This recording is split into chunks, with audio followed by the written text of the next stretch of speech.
आज की हमारी कहानी है सूर्य की पत्नी संज्ञा की कथा। देवलोक के शिल्पकार विश्वकर्मा की एक पुत्री थी। उसका नाम था संज्ञा। वह दिन भर तपती धूप में खेला करती थी। सूर्य की तेज किरणों का जैसे उस पर कोई असर ही नहीं होता था। संज्ञा जब बड़ी हुई तो एक दिन विश्वकर्मा और उनकी पत्नी ने संज्ञा को बड़े मुग्ध भाव से सूर्य को निहारते देखा। यह देख विश्वकर्मा बोले, देवी, ऐसा लगता है हमारी बेटी सूर्य पर मोहित हो गई है। देख रही हो कितने मुग्ध भाव से सूर्य की ओर ताके जा रही है। मुझे भी ऐसा ही लगता है स्वामी, विश्वकर्मा की पत्नी ने कहा। सूर्य के सौंदर्य के प्रति संज्ञा का आकर्षण उसकी आयु के साथ बढ़ता ही गया। एक दिन विश्वकर्मा उसे अपने साथ हाथी पर बैठाकर सैर को निकले। अपनी पुत्री को सूर्य की ओर निहारते देख उन्होंने पूछ लिया, बेटी, अब तुम छोटी नहीं रही, सोचता हूँ जल्दी ही तुम्हारा विवाह कर दूं। बताओ किस देव को तुम चाहती हो। पिताजी, आकाश में सूर्य से बढ़कर कोई तेजस्वी नहीं है, संज्ञा ने उत्तर दिया। ठीक है, हम सूर्य के साथ ही तुम्हारा विवाह कराए देते हैं, विश्वकर्मा बोले और अपनी पुत्री को लेकर सूर्य के पास पहुंचे। उन्होंने अपनी पुत्री की इच्छा सूर्य देव को बताई तो उन्होंने उनका प्रस्ताव सहर्ष स्वीकार कर लिया। बोले, आपकी पुत्री मेरे साथ विवाह करना चाहती है, यह मेरे लिए सौभाग्य की बात है, पर इससे यह तो पूछ लो कि क्या यह मेरा तप सहन भी कर पाएगी।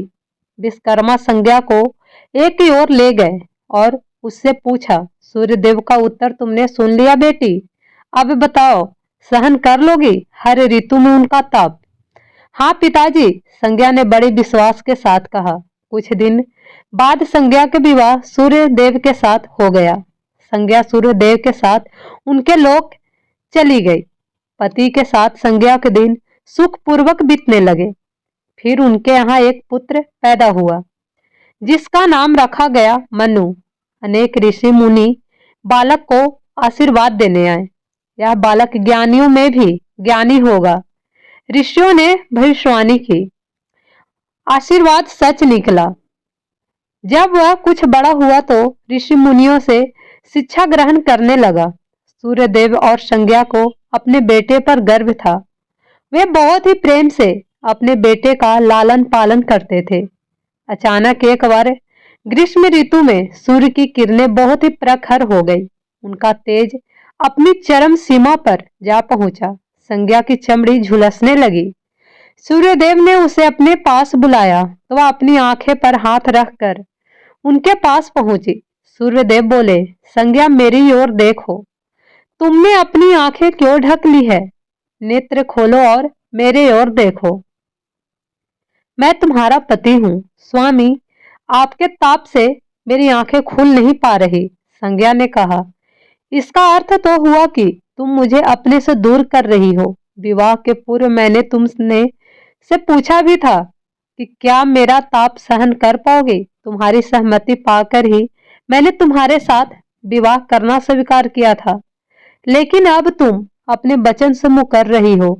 सूर्यदेव ने कुछ क्रोधित होते हुए कहा, स्वामी इसमें मेरा कोई दोष नहीं।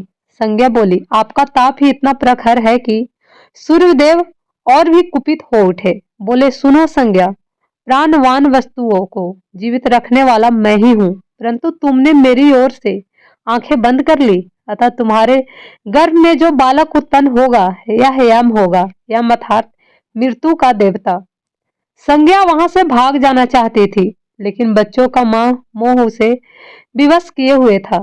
संज्ञा की एक सहचरी थी, उसका नाम था छाया, जो हूबहू संज्ञा की ही प्रतिलिपि थी। उसने इस विषय में छाया से मदद लेने का निश्चय किया। उसने छाया को बुलाया और अपनी समस्या बताई। यह सुनकर छाया बोली, मुझे क्या करना होगा?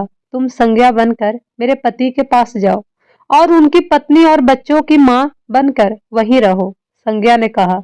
उन्होंने मुझसे पूछताछ की तो मैं कहना, मैं संज्ञा हूँ, भेद मत खोलना, यह सब मैं करूंगी, लेकिन मेरी एक शर्त है। सूर्यदेव कभी मुझ पर बिगड़े या शाप देने लगे तो मैं सारा भेद खोल दूंगी, छाया ने कहा। ठीक है छाया, अब जाओ और मेरे बच्चों को संभालो।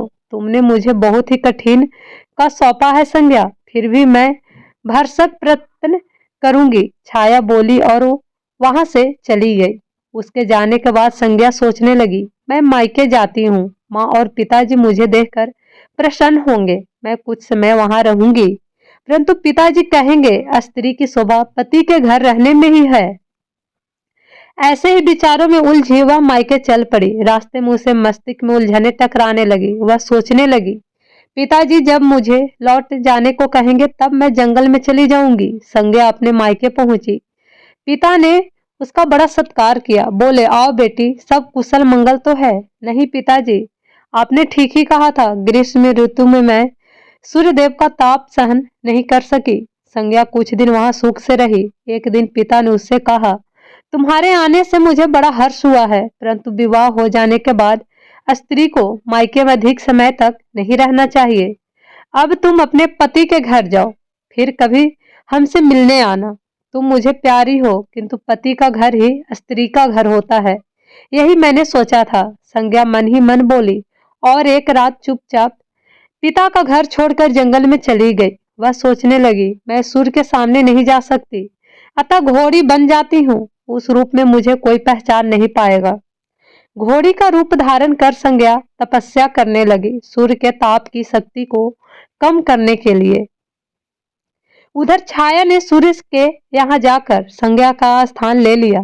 सूर्यदेव ने उसे संज्ञा ही समझा। वे बोले, तुम लौट आई मेरे यहाँ, क्षमा कर दो स्वामी, मैंने अपनी दुर्बलता को जीत लिया है। छाया खेद भरे स्वर में बोली, संज्ञा मैं तो कब का तुम्हें क्षमा कर चुका, अब घर की जिम्मेदारी संभालो, बच्चों का लालन पालन करो। सूर्यदेव ने कहा। छाया ने कच्छ में लेटे दोनों बच्चों पर निगाह डाली और घर की जिम्मेदारियां संभाल ली। छाया इस घर में खुद सुखी थी। वह प्रायः सोचा करती, बेचारी संज्ञा, कितना अच्छा घर त्यागना पड़ा उसे, क्या वह कभी नहीं लौटेगी। समय पाकर छाया को एक पुत्र हुआ। पुत्र पैदा होने के बाद वह कुछ चिंतित रहने लगी। मुझे यह नहीं भूलना चाहिए कि मैं संज्ञा की छाया ही हूँ। छाया ने एक पुत्र और एक पुत्री को जन्म दिया। अब छाया का व्यवहार बदलने लगा। वह अपने बच्चों से तो प्यार करती थी, लेकिन संज्ञा के बच्चों को ताड़ने और उनके साथ दुर्व्यवहार करने लगी। मनु ने तो भी माता के व्यवहार को नजरअंदाज कर दिया, लेकिन यम को उसका व्यवहार खटकता रहा। माता छाया का यमुना बहन के साथ ऐसा व्यवहार करना उचित नहीं। वह अपने बच्चों के साथ तो कितना अच्छा व्यवहार करती है, हम भाई बहन से नफरत। एक दिन तो हद ही हो गई। छाया ने यमुना के बाल पकड़े और उसे डंडे से पीटते हुए बाली कमोकते, मरते भी नहीं, मर जाए तो मेरा पीछा छूटे।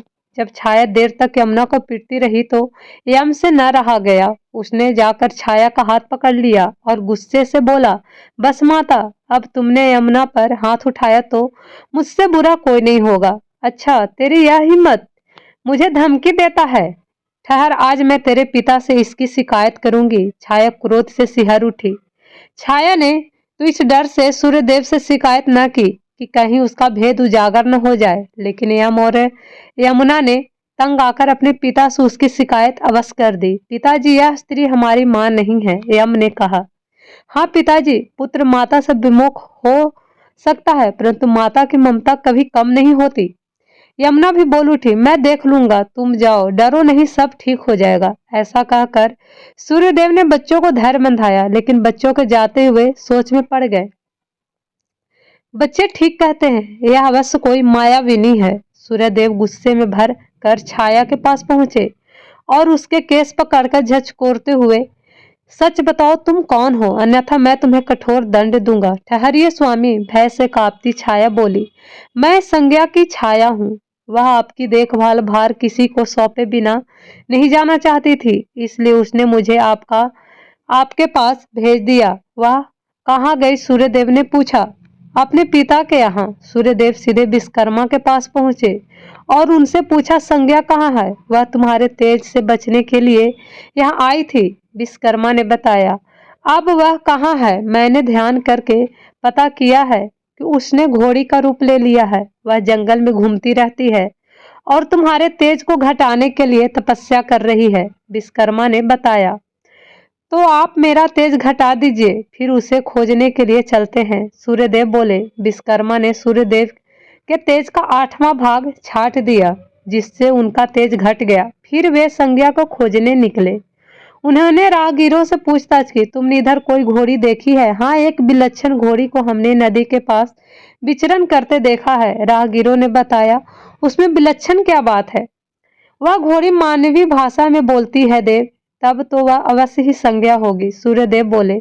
सूर्य घोड़ी के निकट पहुंचे और वहां संज्ञा, मैं सूर्य हूँ, तुम्हारा पति। अब यह घोड़ी का रूप त्याग दो, जब तक मेरी मनोकामना पूरी न होगी मैं यह रूप नहीं त्यागूंगी। घोड़ी बनी संज्ञा ने उत्तर दिया, तुम्हारी मनोकामना तो पूरी भी हो गई। सूर्य ने कहा। सूर्यदेव ठीक कहते हैं बेटी, विश्वकर्मा बोले। मैंने इनके तेज का 8वां भाग काट दिया है। पिता से आश्वासन पाकर संज्ञा ने अपना घोड़ी वाला रूप त्याग दिया और अपने स्वाभाविक रूप में आ गई। वह हर्ष और विभोर से अपने पिता से लिपट गई और फूट फूट कर रोने लगी। फिर उसने झुककर सूर्यदेव के पांव छुए और पूछा, स्वामी हमारे बच्चे तो सकुशल है ना? हाँ, दोनों बच्चे ठीक है। मनु, यम और यमुना को अब फिर से माँ मिल जाएगी, सूर्यदेव ने मुस्कुराकर कहा। मैं अब कभी भी अपना घर त्याग कर नहीं जाऊंगी, संज्ञा बोली। आप छाया को क्षमा कर देना और अपने साथ ही रखना। दोनों का मिलन देखकर विश्वकर्मा ने भी अपना आशीर्वाद प्रदान किया। जाओ और सदा सुख शांति से रहो। सूर्यदेव और संज्ञा सूर्यलोक पहुंचे और छाया और बच्चों के साथ आनंद पूर्वक रहने लगे। अगर आपको ये कहानी पसंद आए तो प्लीज़ मेरे चैनल को लाइक एंड सब्सक्राइब जरूर कीजिएगा। Thank you so much.